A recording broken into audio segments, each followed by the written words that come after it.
خير الخلق كلهم محمد سيد الكونين والثقلين والفريقين من عرب ومن عجم هو الحبيب الذي ترجى شفاعته. السلام علیکم ورحمۃ اللہ وبرکاتہ. الحمدللہ رب العالمین والصلاة والسلام علی رسولہ الکریم وعلی آلہ وصحبہ اجمعین ومن تبعہ بإحسان الی یوم الدین. اما بعد. محترم بھائیوں اور بہنوں، حدیث کا مشہور جو ذخیرہ ہے بلوغ المرام، اس کا ہم ترتیب کے ساتھ مطالعہ بھی کر رہے ہیں اور اس کے بارے میں جو ضروری مسائل ہیں اس کی وضاحت بھی کر رہے ہیں.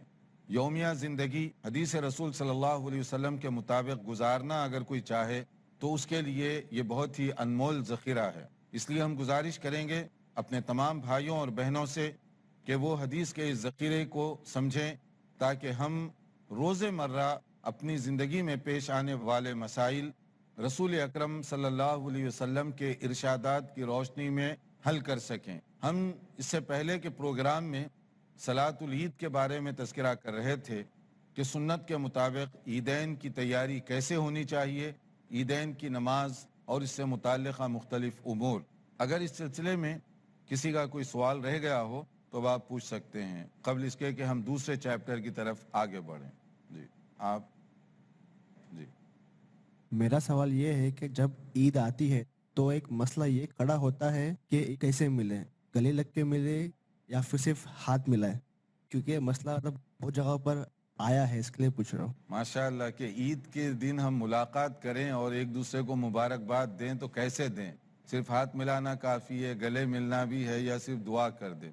جیسے صحابہ کرام کا انداز تھا تقبل اللہ منا ومنکم، عموماً یہ دعا وہ کیا کرتے تھے کہ اللہ تعالیٰ ہم سب سے قبول فرمائے. تو یہ دعا اگر کوئی کر دے تو بھی ٹھیک ہے، اردو میں عید مبارک کہہ دیتا ہے تو وہ بھی ٹھیک ہے، یا اسی طرح سے اور کوئی انداز ہے جو کہ شریعت کے مخالف نہ ہو، وہ سب چیزیں کی جا سکتی ہیں. جی جزاکم اللہ. آپ کچھ پوچھنا چاہتے ہیں؟ جی حضرت، کبھی کبھی میں یہ بھی دیکھا ہوں کہ جمعہ کے دن جیسے عید کا اور جمعہ کا دو خطبہ ہوتا ہے، تو کوئی بولتے ہیں کہ دو خطبہ نہیں ہونا چاہیے، تو ذرا اس کے اوپر روشنی ڈالیے پلیز. ہاں، یہ بہت ہی اہم مسئلہ ہے کہ اگر جمعہ کے دن عید آ جائے تو کیا کرنا چاہیے.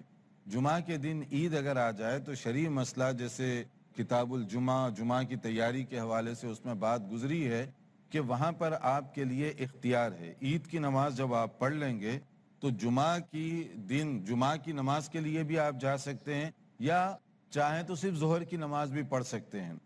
عید کا خطبہ تو آپ سن لیے، پھر اس کے بعد آپ جمعہ کے خطبے کے لیے جانے کے بجائے شریعت یہ اجازت دیتی ہے کہ آپ چاہے تو ظہر کی نماز پڑھ لیں، چاہے تو آپ اگین جمعہ کی نماز بھی پڑھیں، خطبہ بھی سنیں، یا آپ کا اپنا اختیاری مسئلہ ہے. اس میں شریعت میں کافی گنجائش رکھی گئی اور اس میں حکمت بھی ہے کہ جیسے جمعہ کے دن آ گئی بقرعید اور عید کی نماز کے بعد قربانی اور اس کے متعلقہ امور ہوتے ہیں. اب آپ کو اگر جمعہ کی نماز کے لیے بھی جانا پڑ جائے تو بعض علاقوں میں بڑی مشکلات بھی ہو سکتی ہیں، تو شریعت نے جو اجازت دی ہے وہاں آپ اس سے فائدہ اٹھا سکتے ہیں. صرف ظہر کی نماز اس میں پڑھ لیجئے. نمبر 2 یہ ہے کہ بعض لوگوں کا عرف عام میں یہ تصور ہے کہ اگر جمعہ اور عید اکٹھے آ جائیں تو حکمرانوں پر وہ دن بڑا بھاری گزرتا ہے. یہ ہمارا مقامی مسئلہ ہے، اس کا شریعت سے کوئی تعلق نہیں. یہ شگون اور بدشگونی جو ہے شریعت کے مزاج کے خلاف ہے. شرعی لحاظ سے ایسی کوئی چیز نہیں ہے. نبی صلی اللہ علیہ وسلم کے زمانے میں بھی یہ واقعہ ہوا. جمعہ کے دن عید کا موقع آیا تھا، نبی صلی اللہ علیہ وسلم نے عید کی نماز کے بعد اعلان کیا کہ مسجد میں تو جمعہ کی نماز ہوگی، جو آنا چاہے اس میں آ سکتا ہے، ورنہ وہ ظہر کی نماز پڑھ لے. دونوں گنجائش ہیں اس کے لیے. جی آپ کچھ پوچھنا چاہتے ہیں؟ شیخ، ہم دیکھتے ہیں کہ انڈیا میں جو ہے عیدگاہ میں عورتوں کا نظم نہیں کیا جاتا، ہاں، تو اس کے متعلق کیا احکام رہیں گے؟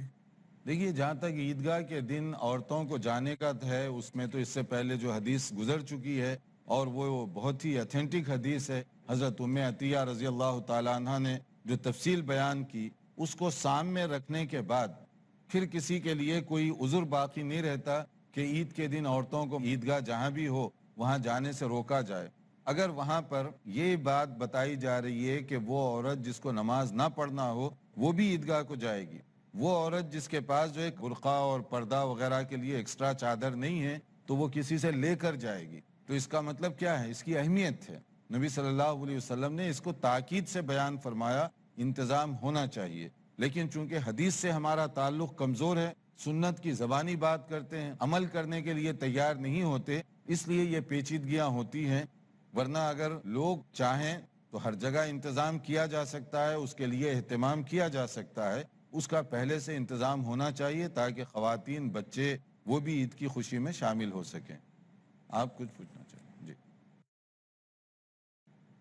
شیخ، عید کی نماز کا صحیح وقت کون سا ہے؟ اکثر دیکھتے ہیں کہ لوگ اس نماز کو کافی تاخیر کر کے پڑھتے ہیں، تو کیا یہ صحیح ہے؟ دیکھیے، عید کی نماز کا جو وقت ہے سورج طلوع ہونے کے تھوڑی دیر بعد شروع ہو جاتا ہے۔ اب اس کے بعد سے لے کر اس میں گنجائش ہے، لیکن کوشش یہ کرنی چاہیے کہ ایسا مناسب وقت ہو جو زیادہ لوگوں کے لیے آرام دہ ہو، سہولت سے لوگ آ سکتے ہوں، اس طرح کی کوشش کریں۔ بقرعید میں تھوڑا سا جلدی اور رمضان میں اس کے مقابلے میں تھوڑی سی تاخیر، لیکن تاخیر کا مطلب زیادہ سے زیادہ دونوں نمازوں میں سمجھیے 15 منٹ کا فاصلہ ہو۔ اگر 7:30 بجے آپ بقرعید کی نماز پڑھ رہے ہیں تو آپ 7:45 بجے رمضان میں نماز پڑھ لیا کریں، اتنا فاصلہ، جس سے لوگوں کو بھی سہولت ہو، انتظامات کے لیے بھی سہولت ہو۔ اس میں تعین کے ساتھ ہم یہ نہیں کہتے کہ آپ 8 بجے ہی نماز پڑھیں۔ کئی لوگ محسوس کرتے ہیں 8 کے بجائے 8:15، 8:15 کے بجائے 8:30۔ سورج نکل جانے کے بعد عید کی نماز کا وقت شروع ہو جاتا ہے۔ اب اس میں جو ہے آپ اپنے حساب سے مقامی حالات کے اعتبار سے طے کر لیں، لیکن اس طرح کی چیزوں میں جتنا جلدی کریں گے اس کا اتنا فائدہ ہوگا۔ جتنی تاخیر کریں گے غیر ضروری طور پر ہم دینی چیزوں سے دور ہوتے چلے جائیں گے۔ اب اس کے بعد جو ہمارے پاس دوسرا جو مسئلہ ہے عید کی نماز اور عید سے متعلقہ امور کے بعد، وہ ہے صلاۃ الکسوف اور خسوف، یعنی چاند گرہن اور سورج گرہن کے موقع پر کیا کرنا چاہیے۔ کبھی مون کلیف ہو جاتا ہے، کبھی سن کلیف ہو جاتا ہے، کیونکہ یہ سب چیزیں قدرتی نشانیاں ہیں۔ اللہ تعالیٰ نے ایک قانون بنایا، اس کے تحت مختلف ستارے اور سیارے گردش کر رہے ہیں، اور کبھی کبھی ان پر گرہن لگ جاتا ہے، یعنی روشنی ختم ہو جاتی ہے۔ یہ مختلف نشانیوں میں سے اللہ کی یہ بھی نشانیاں ہیں۔ تو جب اس طرح کی چیز ہو تو ہمیں کیا کرنا چاہیے؟ نبی کریم صلی اللہ علیہ وسلم کے دور میں ایک مرتبہ ایسے ہوا کہ آپ کے صاحبزادے حضرت ابراہیم کا جب انتقال ہوا بچپن میں، تو اسی دن جو ہے سورج گرہن ہو گیا۔ تو لوگ زمانے جاہلیت کے طریقے کے مطابق عربوں میں تو وہ کہنے لگے کہ نبی کے بیٹے کا انتقال ہوا تو سورج بھی ماتم اور غم کر رہا ہے۔ یہ ان کا تصور تھا، کوئی بہت بڑا ایکسٹرا آرڈینری کوئی بات ہو جائے، حادثہ ہو جائے یا غم کی کوئی بات ہو تو اس وقت سورج گرہن لگتا ہے، یہ ان کا تصور تھا۔ اب دیکھیے، بظاہر یہ نبی صلی اللہ علیہ وسلم کے لیے ذاتی طور پر تو عزت افزائی کی بات تھی نا، لوگ آپ کی اتنی ریسپیکٹ کر رہے تھے کہ مطلب آپ کے غم میں انسان تو انسان، چاند سورج بھی شامل ہو گئے، اس میں آپ کی بڑائی کا امکان تھا۔ لیکن اللہ کے نبی سچے نبی تھے، اس لیے اللہ کے نبی صلی اللہ علیہ وسلم نے وہاں لوگوں کو خبردار کیا کہ نہیں، یہ غلط خیال ہے، سورج اور چاند کسی کی غمی یا خوشی کی وجہ سے نہیں نکلتے، اس کا تعلق اللہ تعالیٰ کے نظام کے ساتھ ہے، اس کا تعلق نہ میرے بیٹے کی وفات کے ساتھ ہے نہ کسی کے ساتھ۔ یعنی اس غلط فہمی کو آپ نے خود دور کر دیا کہ اس وجہ سے یہ نہیں ہوا، یہ تو ایک کوئی انسیڈنٹ ہے، اتفاق ہے کہ آج میرے بیٹے کا انتقال ہوا اور آج ہی سورج گرہن ہے، لیکن اس کا ان کے انتقال سے کوئی تعلق نہیں ہے۔ تو لوگوں کی جو غلط فہمی ہے آپ نے اس کو دور کیا۔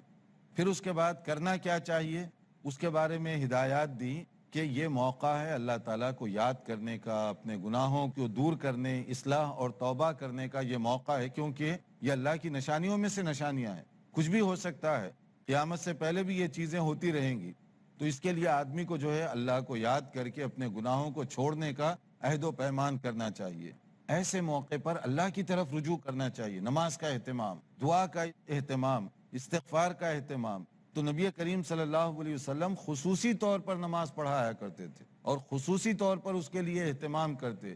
اتنی طویل نماز ہوتی کہ 1 رکعت 2 رکوع کے ساتھ، یا اس سے 3 رکوع 4 رکوع کے ساتھ 1 رکعت طویل اس کے اندر قرات ہوتی، اور اسی طرح سے دوسری رکعت طویل قرات اس کے اندر فرماتے تھے، تاکہ زیادہ سے زیادہ وقت ہمارا اللہ کو یاد کرنے میں گزر جائے، اور وہ جو آزمائش اگر ہے بھی تو نماز کی حالت میں ہم سے گزر جائے۔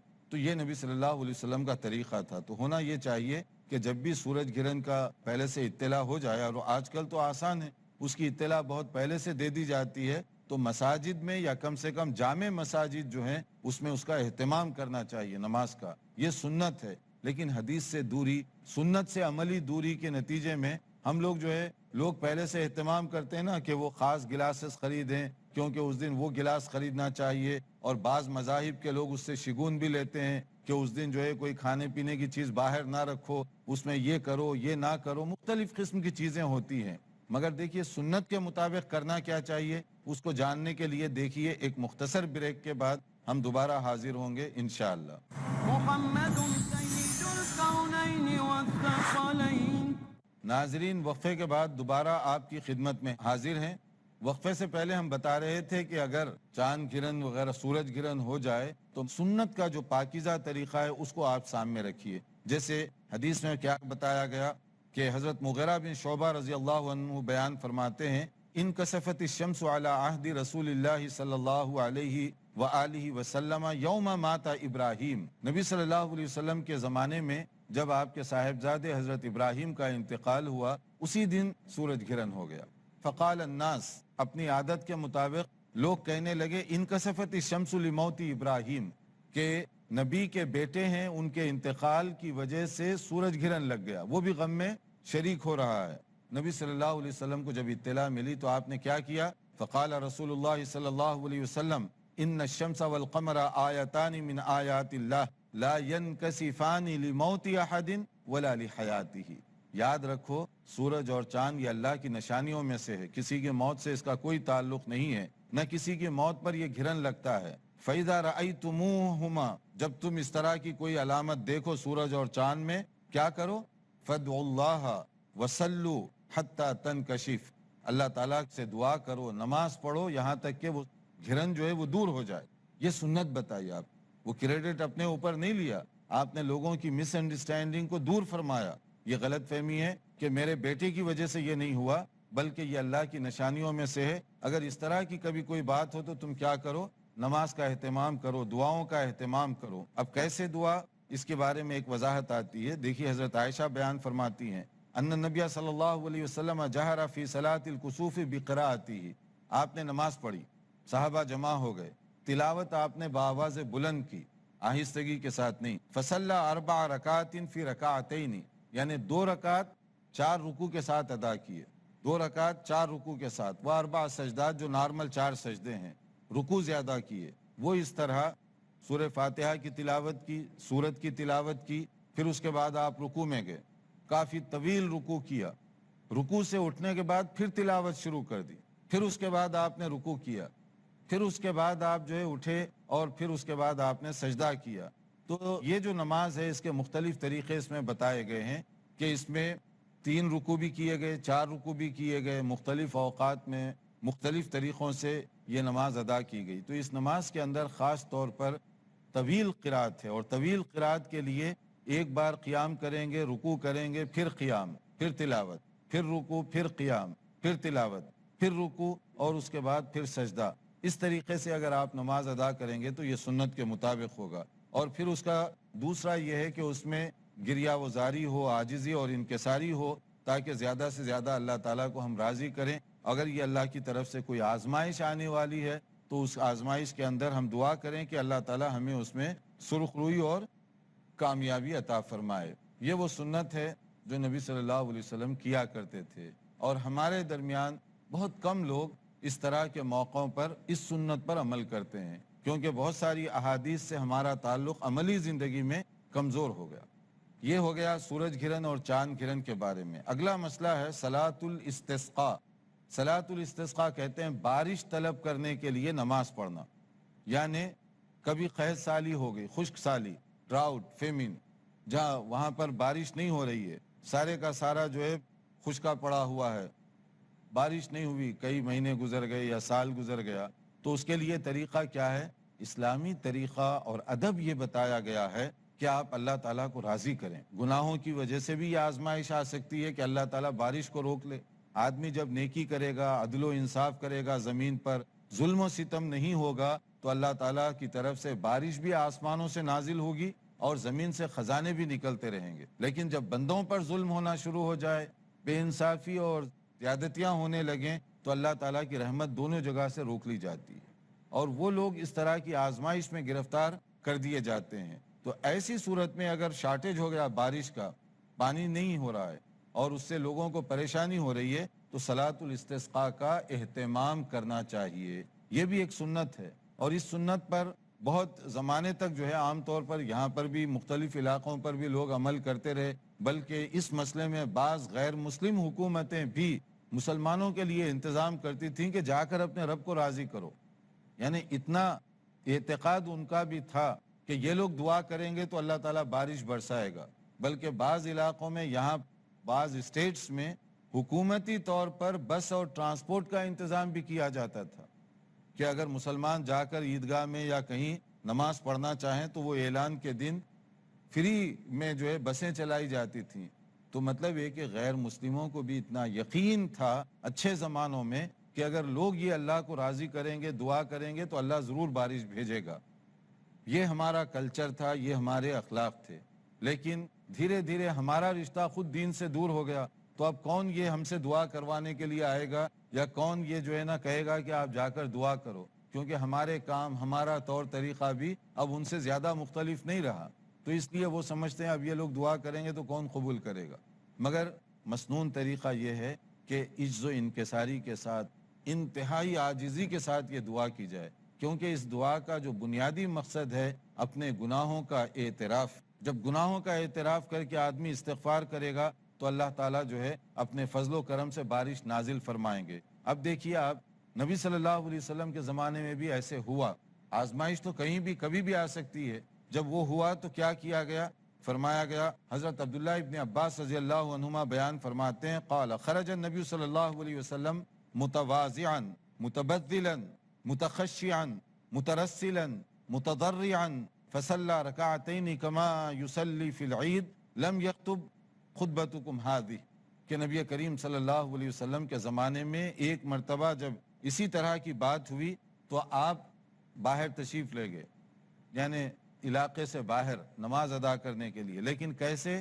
انتہائی سادہ لباس میں, عجز و انکساری کے ساتھ, بہت خشوع کے ساتھ, بڑی سمجھیے کہ تضرع اور گریہ کرتے ہوئے آپ گئے, جیسے معلوم ہو رہا تھا کہ کوئی بہت زیادہ پریشان ہو اور کسی طرح سے اللہ تعالیٰ کو راضی کرنے کی وہ کوشش کرے. پھر جا کر وہاں پر آپ نے نماز بھی پڑھی, دعا بھی کی. اس سلسلے میں مختلف قسم کی باتیں حدیث کی کتاب میں درج کی گئی ہیں. مختلف واقعات ہوئے بارش کی دعا کے سلسلے میں, تو نبی کریم صلی اللہ علیہ وسلم نے اس پر مختلف انداز سے عمل کیا.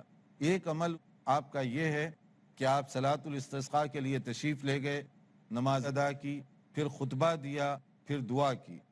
ایک طریقہ یہ ہے کہ آپ باہر تشریف لے گئے, نماز ادا کی اور دعا کی.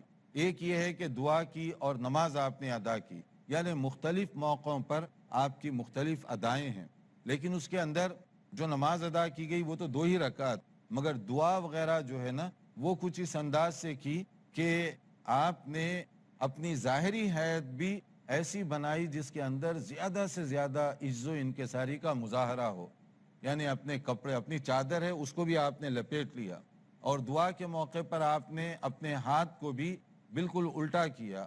یعنی ایک تو دعا کرتے وقت ہاتھ اٹھانے کا جو مسئلہ, صلاۃ الاستسقاء میں آپ نے اتنا اونچا ہاتھ اٹھا دیا کہ نارمل اتنا اونچا ہاتھ آپ دعا میں نہیں اٹھایا کرتے تھے, اتنا طویل کہ جیسے آپ کے بازو اور اس کی سفیدی دکھائی دے رہی تھی.